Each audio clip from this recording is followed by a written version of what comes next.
আজ একটা দারুণ রেসিপি তোমাদের সাথে শেয়ার করব, যেটা আমার তো খুবই পছন্দের। তাই প্রথমেই আলু ভাজার জন্য গরম তেলে একটু চিনি দিয়ে দিলাম। এবার আলুগুলোকে গোল গোল করে কেটে তার মধ্যে নুন, হলুদ আর লাল লঙ্কার গুঁড়ো দিয়ে বেশ ভালো করে ভেজে নিচ্ছি। আলু ছাড়া কিন্তু এই রান্না একদম জমবে না। ভাজার সময় চিনি দিয়ে দেখতে বেশ ভালো কালারটা আসে।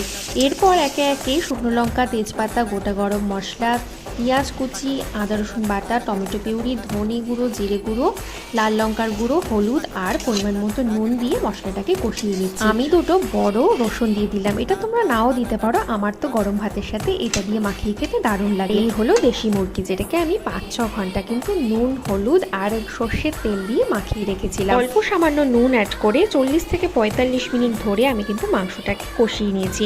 তার মধ্যে দিলাম ভেজে রাখা আলু, আর অবশ্যই গরম জল দিতে হবে। ঝোলটা যেই পরিমাণে তোমরা চাও ততটা দিতে হবে। সঙ্গে 4-5টা গোটা লঙ্কাও দিয়ে দিলাম। আর এই দেখো, ছাদে আমি ধনেপাতা লাগিয়েছি, এগুলোর ভীষণ ভালো সুগন্ধি, তাই জন্য মাংসের মধ্যে দিতেই ফ্লেভারটা দারুণ হয়ে গেছিল। একদম সব শেষে আমি কিন্তু এটা অ্যাড করেছি। খেতে হয়েছিল দুর্দান্ত।